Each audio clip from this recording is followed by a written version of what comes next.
مصباح القرآن مصباح القرآن مصباح القرآن اعوذ باللہ من الشیطان الرجیم بسم اللہ الرحمن الرحیم۔ ناظرین کرام السلام علیکم ورحمۃ اللہ وبرکاتہ۔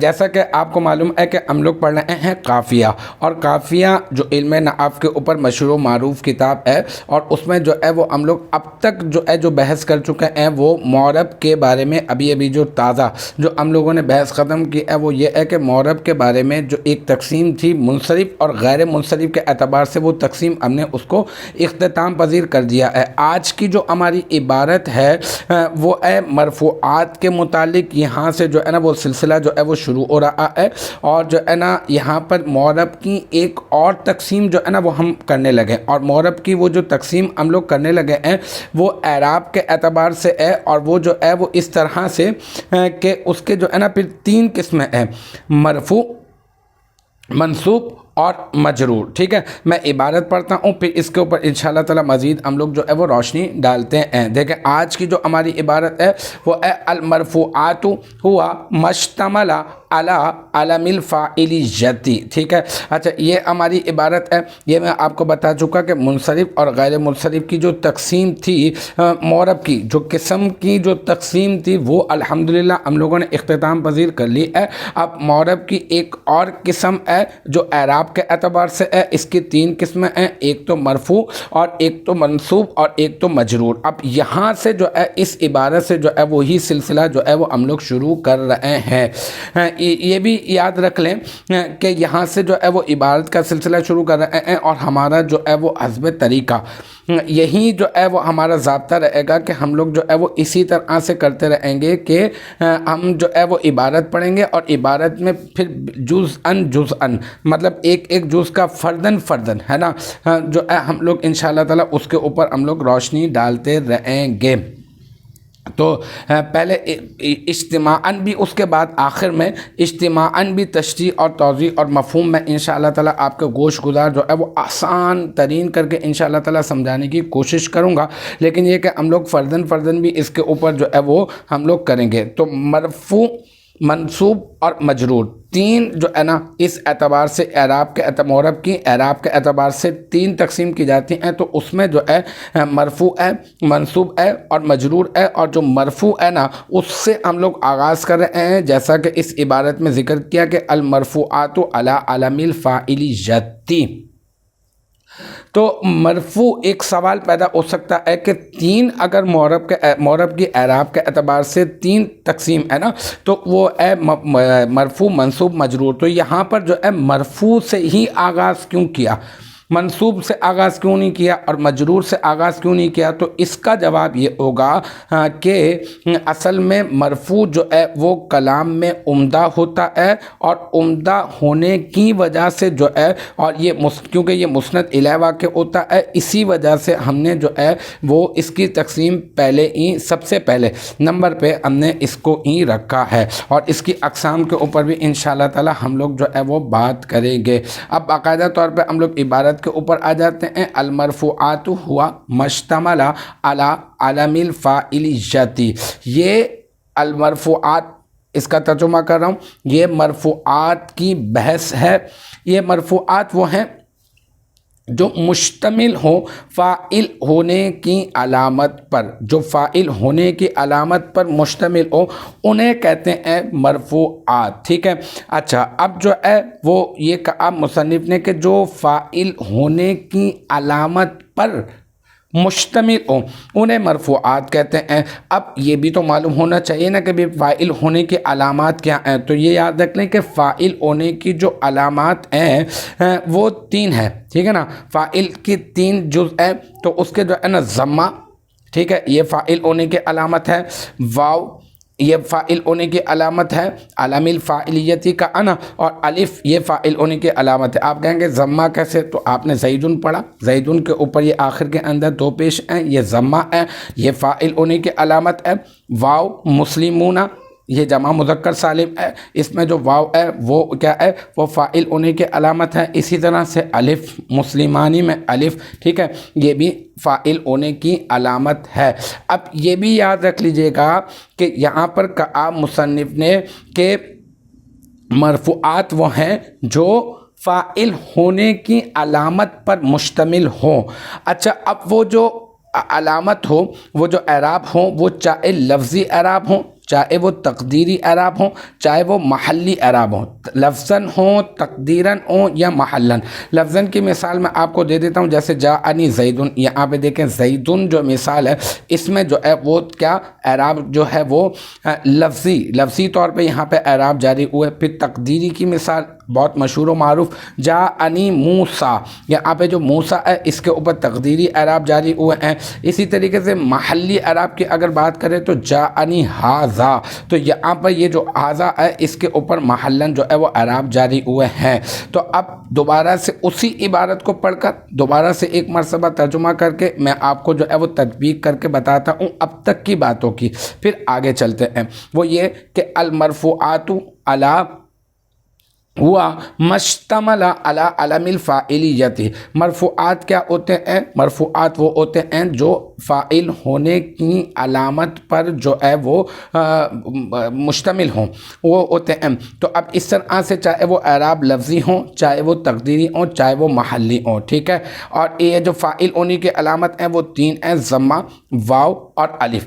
اب مزید اس بات کو سمجھنے کے لیے یہ یاد رکھ لیے کہ فاعل ہونے کی علامت تو یہ ہے، لیکن وجوہ اعراب کے اعتبار سے اگر ہم لوگ غور کریں تو ہمیں ملتا ہے مفرد منصرف سے جاری مجرائے سے جمع مکسر، جمع مذکر سالم، جمع مؤنث سالم، غیر منصرف، ہے نا، اور تثنیہ، ٹھیک ہے، اور الو اور کلا و کلتا، اسماء ستہ مکبرہ مواحدہ، ہے نا، یہ سارے کے سارے ملتے ہیں۔ تو اگر ہم ان تمام کو لے لیں، فاعل، اور میں ایک لفظ استعمال کر دیتا ہوں ملحقات فاعل، ٹھیک ہے، مصنف نے کہا کہ فاعل ہونے کی علامت پر مشتمل ہوں، ٹھیک ہے۔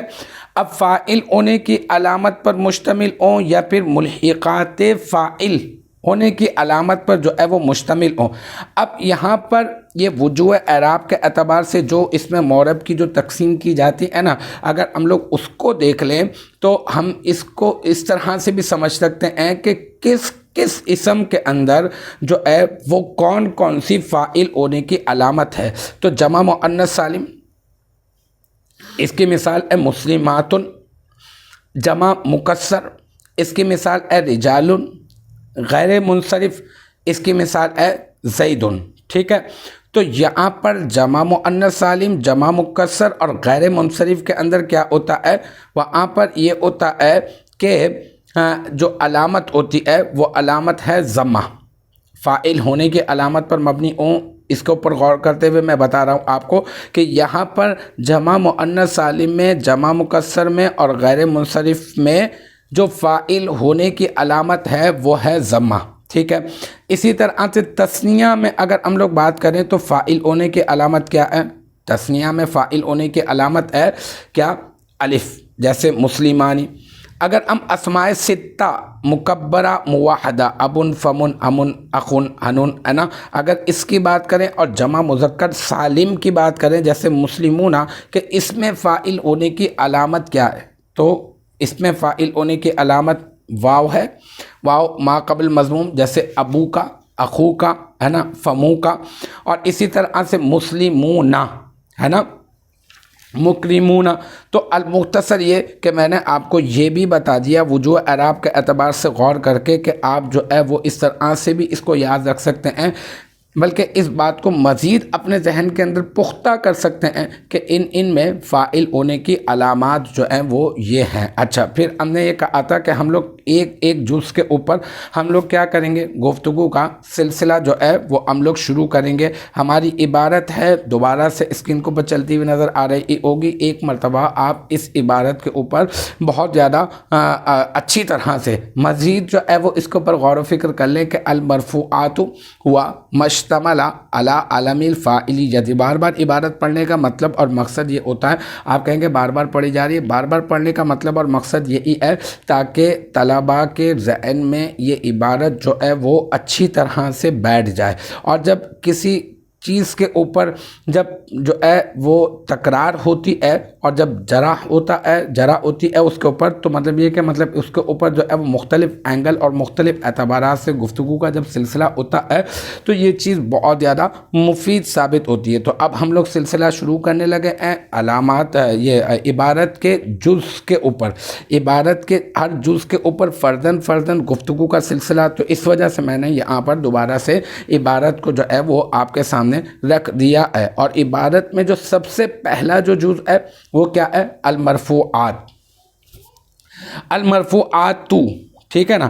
اب یہاں پہ یہ جو المرفوعات ہے نا، اب اس المرفوعات کے اوپر اگر ہم لوگ بات کریں کہ المرفوعات کے تا کے اوپر جو ہے وہ پیش ہے، تو یہ جو تا کے اوپر پیش پڑے یا پھر تا کے اوپر زبر پڑے اور یا پھر تا کو ساکن کر دیں یا تا کے نیچے زیر پڑے، ٹھیک ہے۔